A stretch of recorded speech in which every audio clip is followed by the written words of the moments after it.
क्या आप मूवी को लाइक कर सकते हैं? मूवी के स्टार्ट में हमें बताया जाता है जापान की एक मिथिकल रानी के बारे में। उस रानी के पास जिंदगी और मौत देने की पावर थी।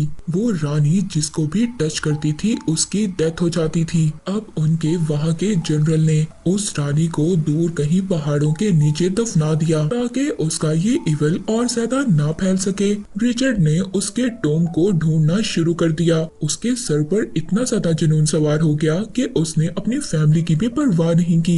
रिचर्ड की एक बेटी भी थी लारा, जिसको वो अकेला छोड़कर चले गए थे। और अब हमें मूवी में लारा दिखाई जाती है जो कि एक बॉक्सर बन गई थी। साथ ही वहाँ के ऑनर आते हैं और कहते हैं कि तुम्हारी मेंबरशिप फी अभी भी बाकी है। यहाँ से हमें लारा की स्टोरी के बारे में पता चलता है कि लारा के फादर जो रिचर्ड थे, जो उस रानी की तलाश में निकले थे, वो कभी वापस आए ही नहीं। और फिर इसके बाद वहाँ की गवर्नमेंट ने ये अनाउंस कर दिया कि वो मर चुके हैं। पर लारा के पास पैसों की कमी नहीं थी। उसके फादर ने उसके लिए बहुत सारी प्रॉपर्टी छोड़ी थी, पर वो इस बात को मानने के लिए तैयार ही नहीं थी कि उसके फादर की डेथ हो गई है। उसके फादर की बिजनेस पार्टनर भी बार बार उसको समझाती थी, मगर फिर भी लारा प्रॉपर्टी के पेपर साइन करने से इनकार कर देती है। उसको अभी भी ये उम्मीद थी कि उसके फादर जिंदा है। लास्ट में उसके फादर की बिजनेस पार्टनर उसको साइन करने के लिए मना लेती है। अगर वो ऐसा ना करती तो उसकी सारी प्रॉपर्टी ऑक्शन में चली जाती। साथ ही साथ जब वो पेपर साइन कर रही थी तो उसको ये भी पता चलता है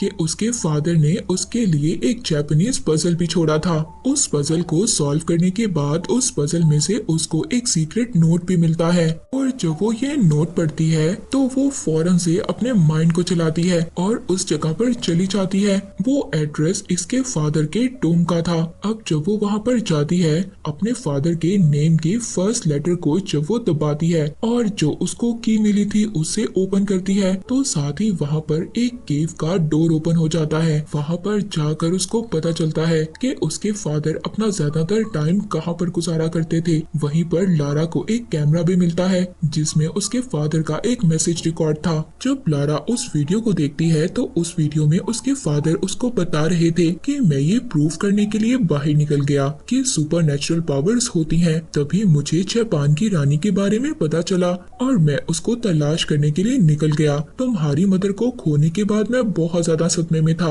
और इसी वजह से मैं उस रानी के टोम को तलाश करने गया था ताकि तुम्हारी मदर को मैं स्पिरिट्स की दुनिया से वापस ला सकूं। और अब तुम्हें मेरा ये काम करना होगा। तुम्हें उस रानी से मुतालिक जितनी भी इंफॉर्मेशन है सारी डिस्ट्रॉय करनी होगी ताकि वो कभी भी किसी गलत इंसान के हाथ ना लगे। अब जब लारा ये मैसेज सुनती है तो वहाँ पर वो सभी चीजों को देखने लगती है। अब लारा जब वहाँ पर सारी इंफॉर्मेशन पढ़ती है तो उसको पता चलता है कि उसके फादर की किसने हेल्प की थी। अब वो अपने फादर की कोई चीज उधार रखकर कुछ पैसे जमा करती है और हांगकांग के लिए निकल जाती है और फौरन से उस शिप को ढूंढने लगती है जहाँ पर लास्ट बार इसके फादर को उस शिप में देखा गया था। पर तभी जब लारा वो शिप ढूंढ रही थी तो वहाँ पर कुछ चोर आ जाते हैं, उसका बैग चुरा कर भाग जाते हैं। पर उन चोरों ने गलत लड़की से बैग चुरा लिया था। लारा उन चोरों का पीछा करती है, उनको अपनी बॉक्सिंग स्किल से हरा देती है और अपना बैग वापस करने पर मजबूर कर देती है। पर अब लारा को वो शिप भी मिल गया था।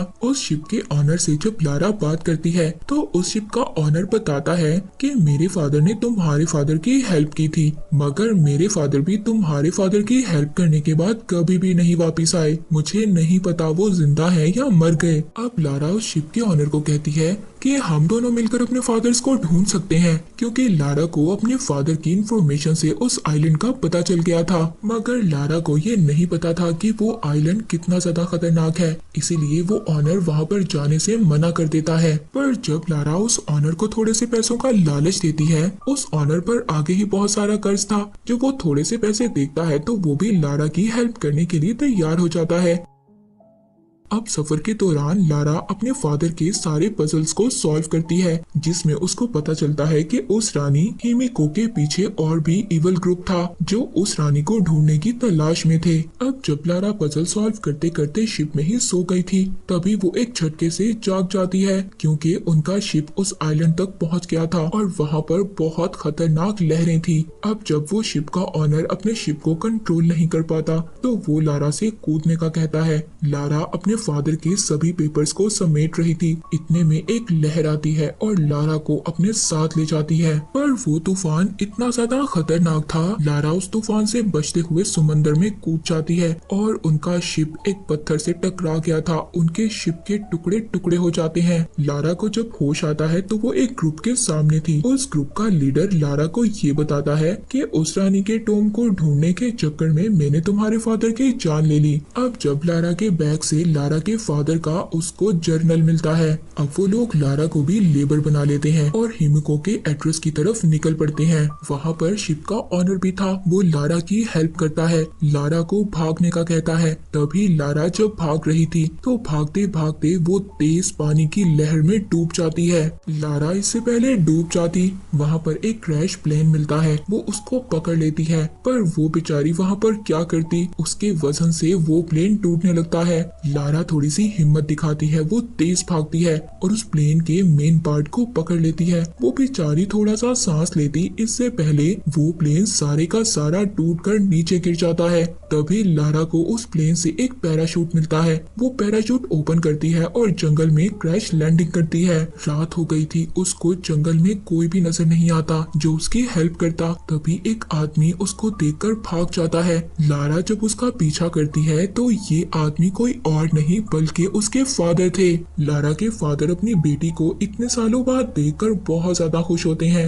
उनकी आंखों से आंसू आ रहे थे। पर जब सुबह होती है तो लारा उस ग्रुप के बारे में अपने फादर को बताती है कि उन लोगों ने उसके फादर की बुक ले ली थी जिसमें सारी इंफॉर्मेशन लिखी हुई थी। तो उसके फादर ये सुनकर बहुत ज्यादा नाराज होते हैं, कहते हैं लारा तुमने मेरा मैसेज नहीं सुना, मैंने उसमें कहा था कि तुम्हें इन चीजों को डिस्ट्रॉय करना होगा और अब तुम्हें पता है पूरी दुनिया खतरे में है। अब तभी लारा जल्दी से वहाँ की तरफ भागती है और अपने तीरों से उन लोगों पर अटैक करती है। उन लोगों को वो टॉम तो मिल जाता है मगर उसका एंट्रेंस कैसे था ये नहीं पता था। वहाँ पर लारा के फादर रिचर्ड भी पहुँच गए थे। लारा के फादर को उस ग्रुप के लीडर ने पकड़ लिया था। अब लारा को ही एंट्रेंस का पजल सॉल्व करना पड़ता है। लारा अपने दिमाग से पजल को सॉल्व करती है और उस टूम का डोर ओपन हो जाता है। अब यहाँ पर एक एक कर वो लोग उस केव के अंदर आते हैं, पर उनका एक गलत कदम वहाँ पर उस लीडर के आदमी की जान ले लेता है। वो वहाँ पर एक खाई देखते हैं जहाँ पर बहुत सारे स्केलेटन थे। ये देखकर वो बहुत ज्यादा शॉक्ड हो जाते हैं। वहाँ एक वॉल पर उनको एक और पजल नजर आता है। अब जब वो उस पजल को देख ही रहे थे तभी वहाँ पर केव का दरवाजा बंद हो जाता है और उनके पाँव के नीचे से जमीन खत्म हो रही थी। लारा भी गिरते गिरते बचती है। अब जब दोबारा से उनकी नजर उसी वॉल पर पड़ती है तो वो पजल ही यहाँ से निकलने का रास्ता था। अब वो वहाँ पर अलग अलग किस्म के अलग अलग कलर्स के क्लूज लगाते हैं मगर कोई भी क्लू फिट नहीं हो रहा था। लारा को तभी समझ आती है कि ग्रीन कलर आजादी का कलर है। तभी वो जल्दी से ब्लू और रेड को मिक्स कर ग्रीन कलर बनाती है और वहाँ का दरवाजा ओपन हो जाता है। वो दरवाजा खुलने के बाद इनको उस रानी का टोम नजर आता है। अब जब वो उसके टोम को ओपन करते हैं वो रानी एक नॉर्मल इंसान नजर आ रही थी, पर देखते देखते वो एक स्केलेटन में बदल जाती है।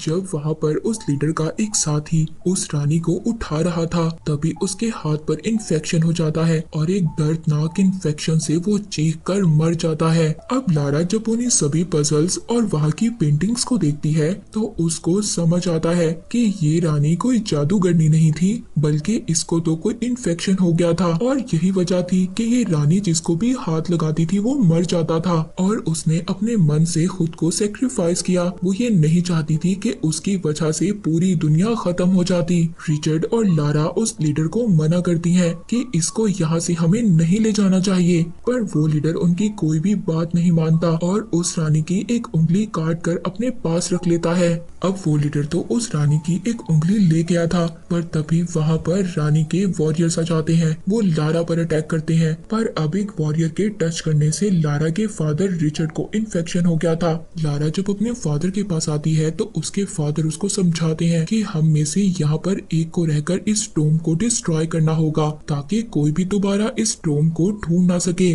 और वैसे भी बेटा अब मैं नहीं बच सकता, तुम्हें मुझे यहाँ पर छोड़कर जाना होगा। लारा जब ये सुनती है जिसको इतने सालों बाद उसके फादर मिले थे। वो बहुत ज्यादा टूट जाती है और बहुत ज्यादा रोती है, पर अब वो अपने फादर को आखिरी गुड बाय कहती है और वहाँ से उस लीडर वोगल को ढूंढने लगती है। लारा को वो लीडर मिल जाता है। लारा उसकी खूब पिटाई करती है, पर वो लीडर लारा को भी मार रहा था। वो लीडर जो रानी की फिंगर लाया था। लारा उस उंगली को उस लीडर के मुंह में डालकर उन्हीं स्केलेटन के दरमियान में उसको फेंक देती है। तभी वहाँ पर टॉम भी ब्लास्ट हो जाता है। लारा तेज भागती है और वो अपनी स्पीड से एग्जिट डोर की तरफ आ गई थी, पर तभी वो वहाँ पर फंस जाती है। उसकी ये लक थी कि वहाँ पर वही शिप का ऑनर था, वो उसको बचा लेता है। वहाँ पर एक हेलीकॉप्टर भी आ गया था। अब उस हेलीकॉप्टर को हाईजैक करने के बाद सभी लोग बिल्कुल ठीक उस आइलैंड से बाहर आ जाते हैं। अब लारा को हमें लंदन दिखाया जाता है, जहाँ पर उसने अपने फादर की सारी प्रॉपर्टी को एक्सेप्ट कर लिया था।